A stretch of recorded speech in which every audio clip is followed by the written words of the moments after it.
सब भक्तों को जय श्री राम, जय हनुमान। दोस्तों, स्वागत है आपका इस गीतामय जीवन चैनल पर। आज की हमारी वीडियो की चर्चा रहेगी श्री रामायण जी से जुड़े हुए कुछ ऐसे जीवन सूत्र जो हमारे जीवन को श्रेष्ठ और सद्गुणों से भर देते हैं। और श्री रामायण जी के अंदर हमें मर्यादित जीवन जीने का जो संदेश दिया गया, अगर कोई उस संदेश को अपने जीवन में उतारता है तो उसका जीवन देवतुल्य हो जाता है। दोस्तों, इस वीडियो को आरंभ से लेकर अंत तक जरूर देखें।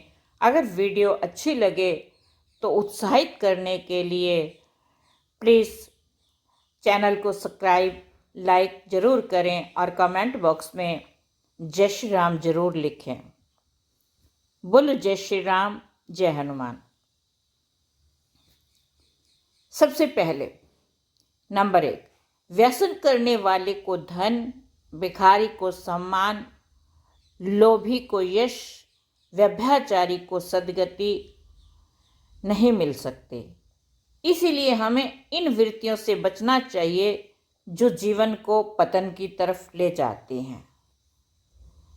नंबर 2, धैर्य, धर्म, मित्र और स्त्री, इनकी पहचान संकट काल में अर्थात विपत्ति में होती है।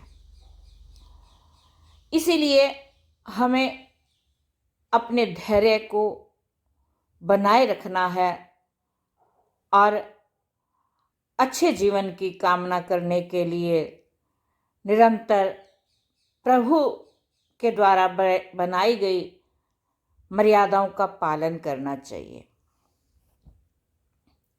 जो अपने मित्र को संकट से नहीं निकालता उसे मित्रता नहीं करनी चाहिए।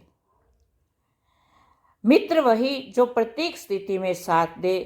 इसीलिए हमें अपनी मित्रता उसी व्यक्ति से करनी चाहिए जो प्रत्येक स्थिति में हमारे साथ खड़ा हो। सावधानी के साथ हमें अपना मित्र बनाना चाहिए।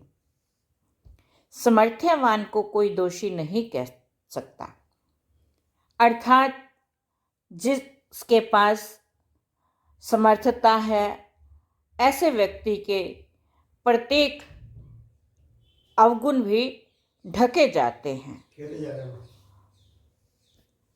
नंबर 5, दुष्ट के साथ विनम्रता, कुटिल मनुष्य के साथ प्रेम, मोह में फंसे हुए व्यक्ति को ज्ञान देना वैसे ही व्यर्थ है जैसे ऊसर जमीन में बीज बोना। अर्थात जिस व्यक्ति की वृत्तियां पतन की तरफ हैं, ऐसे व्यक्ति को आप चाहे कितना भी ज्ञान दे दें, लेकिन वो ज्ञान उसके किसी काम नहीं आता। खेती सूख जाने के बाद बारिश होना व्यर्थ है, अवसर निकल जाने के बाद पछताना भी व्यर्थ है। इसीलिए व्यक्ति को प्रत्येक क्षण अत्यंत सावधान होकर ही अपने कार्य करने चाहिए, क्योंकि अगर एक बार समय हाथ से निकल गया, वक्त हाथ से निकल गया, तो फिर पछतावे के अतिरिक्त कुछ नहीं रहता। इसीलिए निरंतर सावधान होकर ही अपने कर्मों को करें। सदैव दूसरों की निंदा करने वाले मृतक के समान होते हैं। अर्थात दूसरे की निंदा करना, बिना काम के दूसरे की बुराई करना, ये भी एक अवगुण है। और निरंतर दूसरे की निंदा करना जीव को पतन की तरफ ले जाता है, नीचे गिराता है। क्योंकि दूसरे की निंदा करना भी एक बहुत बड़ा पाप है। इसीलिए किसी की निंदा से, बुराई से बचे। दुष्ट लोगों के साथ रहने से भला है नरक में रहना।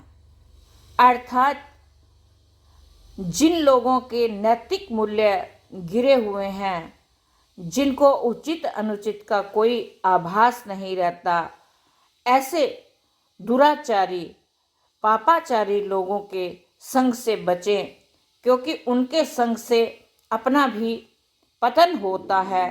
व्यक्ति में वो अवगुण आने लगते हैं। संगत का प्रभाव बहुत बड़ा होता है। तो इसीलिए इन दुष्ट लोगों के संग से नरक को श्रेष्ठ कहा गया है।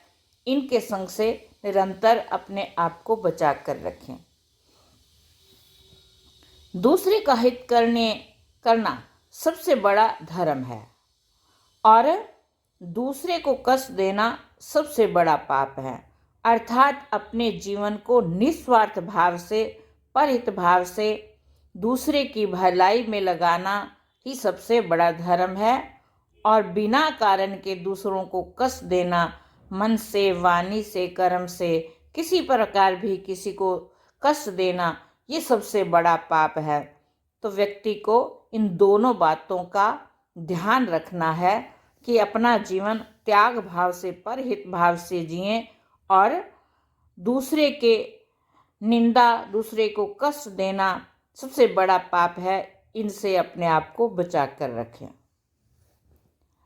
छोटे भाई की पत्नी, बहन, पुत्रवधू, निमन स्त्रियों पर कुदृष्टि रखने वाले का वध करने से भी कोई पाप नहीं लगता। अर्थात जो व्यक्ति